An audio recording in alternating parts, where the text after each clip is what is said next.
नमस्कार दोस्तों, स्वागत है आपका स्टडी आईक्यू में। आज हम लोग बात करने वाले हैं मलेरिया के बारे में। आपने ये न्यूज़ जरूर सुनी होगी, world health organisation has recommended first anti malarial vaccine. हम लोगों ने इसको स्टडी आईक्यू पे कवर किया था। आई एम क्वाइट श्योर कि आप इसे जानते हैं। लेकिन आज हमारी चर्चा इस वैक्सीन की रिकमेंडेशन के ऊपर नहीं हो रही। हम लोग आज बात करने वाले हैं ये जो वैक्सीन अभी रिकमेंड की गई है उसका इंडिया को कोई मदद मिलेगा या नहीं, ये हमारी चर्चा का विषय है। तो यहाँ पे हम लोग समझेंगे क्या, समझेंगे ये जो वैक्सीन है इसको कैसे डेवलप किया गया है, इसकी पैरामीटर्स को, इसकी रिसर्च हम लोग असेस करेंगे और इवेंचुअली इस सवाल का जवाब देने की कोशिश करेंगे कि क्या इंडिया के लिए ये वैक्सीन मददगार रहेगी, इंडिया की जो फाइट है अगेंस्ट मलेरिया उसमें ये मददगार रहेगी या नहीं। ये रहेगा हमारा चर्चा का विषय। इसका जवाब आपको अंत में मिलेगा। तो ये इन्फॉर्मेशन लेने के लिए आप मेरे साथ बने रहिए स्टडी आईक्यू पर। मैं हूं आपका दोस्त राहुल सायगांवकर। आप मुझे इस आईडी पे फॉलो कर सकते हैं। इसके अलावा अगर आप प्रिपरेशन कर रहे हैं कॉम्पिटिटिव एग्जाम्स की, देन डू विजिट studyIQ.com या फिर डाउनलोड करें हमारा ऐप गूगल प्ले स्टोर से to know more about us. चलिए चर्चा शुरू करते हैं। और जैसे कि मैंने आपको बताया कि WHO ने रेकमेंड की है फर्स्ट एंटी मलेरियल वैक्सीन, उसका नाम है मॉस्क्विरेक्स, राइट। इसको डेवलप किया है GSK बायोलॉजिकल्स ने। क्वाइट श्योर कि आपने GSK का नाम सुना होगा, ग्लैक्सोस्मिथक्लाइन बायोलॉजिकल्स। काफी सालों से इसके ऊपर रिसर्च चल रही थी और इवेंचुअली ये वैक्सीन अभी अप्रूव की गई है बाय WHO। इनफैक्ट मैं कहूंगा ऑलमोस्ट 20 साल से भी ज्यादा होने आ रहे हैं इस वैक्सीन की डेवलपमेंट शुरू होकर। तो हम लोग समझेंगे उस वैक्सीन के डेवलपमेंट के बारे में, लेकिन उससे पहले हम लोग बात करते हैं मलेरिया के बारे में इन जनरल। अब क्यों ये डिस्कशन चल रही है, क्योंकि कई बार मल्टीपल चॉइस क्वेश्चंस में ऐसे सवाल आ जाते हैं। Consider the following statements about malaria. Statement दी जाएंगी तो try to eliminate and get the correct answer. सबसे पहला स्टेटमेंट मैं दूंगा, अगर ये कहूं malaria is caused by a virus, the statement is wrong. Malaria is caused by a bacteria, the statement is wrong again. तो आपको ध्यान रखना है, malaria is not caused by a virus और a bacteria, it is caused bye plasmodium parasite. Please ध्यान रखिएगा, plasmodium एक eukaryotic protozoan है, पैरासाइट है और इसकी वजह से मलेरिया होता है। अब नाम से ही पता चल रहा है कि ये पैरासाइट है। पैरासाइट मतलब क्या होता है? पैरासाइट को एक होस्ट बॉडी चाहिए होती है, यानी कि जब भी होस्ट की बॉडी के अंदर जाएगा उस होस्ट की बॉडी से ही एनर्जी लेगा, उस एनर्जी से ही थ्राइव होगा, रिप्रोड्यूस करेगा और उसी बॉडी को इन्फेक्ट कर देगा, कमजोर करता रहेगा। वो होता है पैरासाइट। अब इससे हमें पता चल गया कि खुद तो मूव नहीं करेगा, तो इधर से उधर जाने के लिए, मूव होने के लिए उसे किसी की जरूरत होती है। उसको कहते हैं वेक्टर। और इस मलेरिया का वेक्टर है कौन? मच्छर। इसीलिए हम लोग कहते हैं मच्छर काटने से मलेरिया होता है। लेकिन मच्छर में क्या है? मच्छर में है वो प्लास्मोडियम पैरासाइट जो आपको इन्फेक्ट कर सकता है। यानी कि अगर समझ लीजिए, और उसमें भी स्पेसिफिक मच्छर है, आपको ध्यान रखना है, फीमेल एनोफिलिस मॉस्किटो है। फीमेल एनोफिलिस मॉस्किटो अगर एक इन्फेक्टेड इंसान को काटेगी, ब्लड सक करेगी और दूसरे इंसान को जाके काटेगी, then malaria will spread. Alright. और आपको ध्यान रखना है, मलेरिया पैरासाइट की वजह से होता है और पैरासाइट की 5 स्पीशीज है।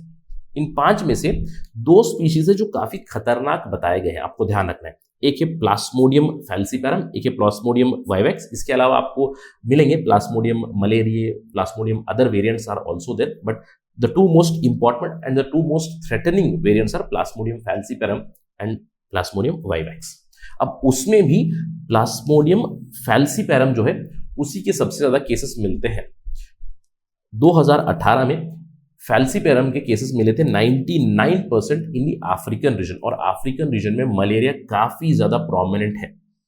सब सहारन अफ्रीका में सबसे ज्यादा मलेरिया आपको मिलता है, सबसे ज्यादा डेथ रेट भी वहीं पे है। इसके अलावा हमारे रीजन में, जब WHO कहता है south east Asian region, that mean south Asia, south east Asian region दोनों कंबाइंड, हमारे रीजन में 50% केसेस आपको फैल्सीपेरम के मिलते हैं, 71% cases in Mediterranean and western Pacific also 65%। जो भी छोटे मोटे आपको प्लास्मोडियम वाइवेक्स के केसेस मिलते हैं वो मोस्टली आपको अमेरिकास में मिलते हैं, northern America and southern America, right. 75% of the cases of plasmodium vivax are found in the Americas itself. ये आपको ध्यान रखना है। आपको पता चलेगा मैं ये डिस्कशन क्यों कर रहा हूं और इस वेरिएंट के बारे में क्यों बता रहा हूं, ये आपको थोड़ी देर में पता चलेगा। और आपको ध्यान रखना है, जब भी मलेरिया होता है, राइट, मलेरिया के सिम्टम्स क्या होते हैं? आपको हाई फीवर होगा, और मलेरिया बच्चों में सबसे ज्यादा होता है, काफी प्रिडोमिनेंट है, और डेथ रेट भी बच्चों में बहुत ज्यादा होती है, क्योंकि फीवर हो जाएगा और जैसे ही मलेरिया हो जाएगा, फीवर हो जाएगा, वीकनेस हो जाएगी, उससे आपकी RBC रेड ब्लड सेल्स जो होंगे वो कम होंगे, यानी कि आप एनीमिक बन जाओगे, एनीमिया हो जाएगा, आयरन डेफिशिएंसी हो जाएगी और eventually other problems and death rate is very very high in African region and among the children, ये आपको याद रखना है। और अगर हम लोग देखें मलेरिया कितने स्तर पे है, ये है वर्ल्ड मलेरिया रिपोर्ट 2019 का यहाँ पे डेटा है। ग्लोबली ये कहा गया है कि 229 million malaria cases were found in 2019। बहुत ज्यादा केसेस है मलेरिया के, और इसमें भी अगर हम लोग बात करें मोर और लेस बहुत केसेस आपको आएंगे in Africa, and 95% cases are from Africa itself in the sub Saharan African countries. अब आपको ये ध्यान रखना है कि मलेरिया के केसेस की मैंने आपको बताया 229 million cases in 2019, very high deaths, 4 lakh deaths हुई मलेरिया की वजह से इन 2019। इसमें से 67% death was of children under as of 5। तो बच्चों में ये काफी ज्यादा फेटल है। अगर बड़ों को हो जाए देन ट्रीटमेंट से क्यूर हो सकता है। आपको ध्यान रखना है, first of all malaria is preventable. अब प्रिवेंट आप कैसे करोगे भाई? मच्छरों को आने मत दो, उसके लिए आप मॉस्किटो नेट इस्तेमाल करोगे, मॉर्टिन वगैरह, आपकी बहुत सारी कॉइल्स, आपकी बहुत सारी चीजें आ चुकी है, राइट। इसके अलावा स्टैग्नेंट पानी नहीं रखना है, क्लीन वाटर, सैनिटेशन, इन सारी चीजों से आप मलेरिया प्रिवेंट कर सकते हो। It is preventable also, please remember it is curable also. बहुत सारी आपको ड्रग्स मिलेंगी, राइट, मलेरिया से ट्रीटमेंट के लिए। आपने सुना होगा हाइड्रोक्सी क्लोरोक्विन काफी ज्यादा प्रोमिनेंट हुआ था पिछले साल कोविड-19 के दौरान।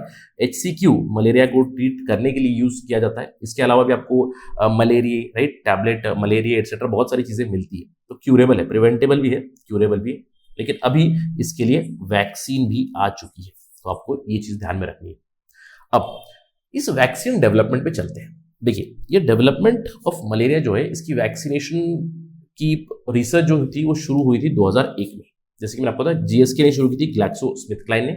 इन्होंने कोलैबोरेट किया malaria vaccine initiative Belinda Gates foundation के साथ, डेवलपमेंट की। उसके बाद काफी सारे पायलट प्रोजेक्ट्स भी किए, और उसके बाद इनको अभी मिली है रिकमेंडेशन। इन्होंने जो वैक्सीन डेवलप की है उसका नाम है RTS-SAS-01। ये एक रिकॉम्बिनेंट प्रोटीन बेस्ड वैक्सीन है which works against the plasmodium falciparum. आपको अभी पता चलेगा कि मैंने वो डिस्कशन क्यों की थी, क्योंकि जो वैक्सीन आई है वो वैक्सीन प्लास्मोडियम फैल्सीपेरम को कर्व कर देगी, उसको खत्म कर देगी, और आपको मलेरिया होने नहीं देगी। लेकिन आपको ध्यान रखना है, it reportedly offers no protection against plasmodium vivax. So this will be very prominently used in Africa. तो आपको ध्यान रखना है, राइट। अब सवाल उठता है, इसको डेवलप कैसे किया? जैसे कि मैंने आपको बताया 2001 में रिसर्च वगैरह शुरू हुई। इनफैक्ट मलेरिया बहुत सालों से है हमारे साथ, तो जैसे जैसे डेवलपमेंट हुई तो इसकी 5 साल की फेज 3 ट्रायल चली। 2008-9 में इसकी फेज 3 ट्रायल शुरू हुई थी, 2014 में एंड हुई। अगले ही साल 2015 में यूरोपियन मेडिकल एजेंसीज ने इसको ऑथराइज भी किया यूज करने के लिए। अब क्यों किया? क्योंकि इसकी बेनिफिट्स थी, रिस्क भी थे इसके साथ। अब रिस्क क्या थे? इसकी जब फेज 3 ट्रायल स्टडी हुई थी, आप देख सकते हो 2001 में जो शुरू हुई, वो आपको ऑलमोस्ट 15 साल बाद उस वैक्सीन की टेस्टिंग खत्म हुई। कोविड-19 के साथ आपने देखा कितनी जल्दी आ गई, क्योंकि इमरजेंसी का टाइम था, इमरजेंसी अप्रूवल्स मिली हुई है। यहाँ पे भी आपको 2015 में अप्रूवल मिली, क्योंकि इस स्टडी में साइड इफेक्ट्स भी थे। साइड इफेक्ट क्या था? पहला साइड इफेक्ट था पेन और स्वेलिंग। अब ये तो नॉर्मली हर एक टीके के साथ होता है। जब भी आप कोई भी टीका देते हो, वैक्सीन देते हो, तो उस साइड पे आपने कोविड का वैक्सीन भी लिया होगा, तो वहां पे थोड़ा सा आपको पेन जरूर होगा, इज़न्ट इट? तो ये इसके साथ भी होता है, और थोड़ा सा फीवर भी आएगा। ये साइड इफेक्ट्स है। लेकिन इससे भी एक बड़ा साइड इफेक्ट था कि फिब्राइल सीजर्स आएंगे पहले 7 दिनों में आफ्टर गिविंग द वैक्सीन। अब सीजर आपको पता है, सीजर मतलब फिब्राइल सीजर मतलब जो फीवर आया है, राइट, बुखार आया है, उस बुखार की वजह से बॉडी शेक हो जाएगी, आंखें रोल हो जाएगी, बच्चों में स्पेशली। फेज 3 ट्रायल में इसके ऊपर भी स्टडी की गई कंटिन्यूसली। इनफैक्ट 4-5 साल का डेटा कोलेक्ट किया इन्होंने, और वहां पे उन्होंने देखा कि जिनमें भी फेब्राइल सीजर्स आए थे वैक्सीनेशन के बाद, they recovered very soon completely, right. There were no long lasting consequences, यानी कि साइड इफेक्ट्स है, सीजर्स एक बहुत बड़ा साइड इफेक्ट है, लेकिन उस साइड इफेक्ट से ज्यादा कुछ प्रॉब्लम नहीं हो रही है, उसकी वजह से इसको रिकमेंडेशन मिल गई। 2019 में इसकी ट्रायल शुरू हुई लोगों के ऊपर, पायलट प्रोजेक्ट शुरू हुई, right, not the vaccine trials but pilot projects, यानी कि एडमिनिस्टर करना शुरू कर दिया गया। सब सहारन अफ्रीका में, मलावी, घाना, केनिया में इसको एडमिनिस्टर करना शुरू कर दिया, और इसकी रिजल्ट्स को स्टडी किया गया। यहां पे इन्होंने बताया कि ये जो RTS डोज है, 4 डोज देनी है। 4 डोसेस देने के बाद इसने मलेरिया को प्रिवेंट किया 4 in 10, 39% केसेस रिड्यूस किए। Again this is from the study itself, मैं आपको बता रहा हूँ स्टडी का डेटा है। इसके अलावा 3 in 10 cases, 29% cases of severe malaria इसने रिड्यूस किया। इसके अलावा अगर आपको एनीमिया हुआ है तो 29% ब्लड ट्रांसफ्यूजन की रिक्वायरमेंट इसने कम की। इसके साथ ही साथ पायलट प्रोजेक्ट्स में यह भी पता चला कि हेल्थ वर्कर्स ने रिपोर्ट किया vaccine is very easy to give, it is very easy to integrate in the schedule and there has been a very positive response from Africa also. अब इस सारे डेटा के ऊपर WHO की जो strategic advisory group है experts की, उन्होंने इसको गो हेड दिया और ये वैक्सीन अभी आ चुकी है, यानी कि अब बड़े स्तर पे इसको प्रोड्यूस किया जाएगा और दिया जाएगा प्रेडोमिनेटली इन अफ्रीका। अब सवाल ये उठता है कि क्या ये इंडिया को भी मदद करेगा। देखिए 2019 में जब मैंने बताया आपको 229 मिलियन केसेस थे ऑल ओवर द वर्ल्ड, उसमें से 2% केसेस इंडिया में भी है और इंडिया में भी प्लास्मोडियम फैल्सीपेरम के बहुत ज्यादा केसेस हैं। इंडिया में भी डेथ रेट है ही, तो इंडिया को काफी मदद करेगा। इनफैक्ट मलेरिया इंडिया में एक बहुत बड़ी प्रॉब्लम हो चुकी है, कुछ कुछ स्टेट्स में तो ऑलमोस्ट एंडेमिक की तरह है, right. Specially in northern Indian states, north eastern states बहुत ज्यादा एंडेमिक है। 2% ऑफ वर्ल्ड केसेस हमारे यहाँ पे मिलते हैं, तो इंडिया को काफी ज्यादा बेनिफिट मिलेगा। तो इंडिया में अभी वैक्सीन शुरू नहीं हुई है, लेकिन आपको ये जानना जरूरी है कि भारत बायोटेक जो कोविड-19 वैक्सीन भी प्रोड्यूस करता है, उन्होंने अभी एक एग्रीमेंट साइन किया है GSK के साथ, ग्लैक्सोस्मिथक्लाइन के साथ, टेक्नोलॉजी ट्रांसफर के लिए, प्रोडक्शन के लिए। तो आने वाले सालों में इंडिया में भी हम लोग जल्द ही देख सकते हैं this vaccine of malaria. In a couple of years we'll be ready to use this malaria vaccine। तो इंडिया को काफी ज्यादा मदद मिलेगी। ऑल्दो वर्ल्ड के 2% केसेस है, but still it is very very relevant. India की पॉपुलेशन इतनी ज्यादा है, malaria is a problem and malaria eradication is very important for India, so it will very beneficial for us also. लेकिन ध्यान देने वाली चीज ये है कि इंडिया में हमें कुछ प्लास्मोडियम वाइवैक्स के भी केसेस मिलते हैं, इसके ऊपर अभी भी रिसर्च जारी है। सो प्रोबेबली अनदर वैक्सीन और another medicine is needed for curbing this also. Although मैंने आपको बताया प्रॉब्लम ये बहुत ज्यादा है प्लास्मोडियम वाइवैक्स की in the Americas, not in the India पर से। प्लास्मोडियम फैल्सीपेरम पे ये काम करता है।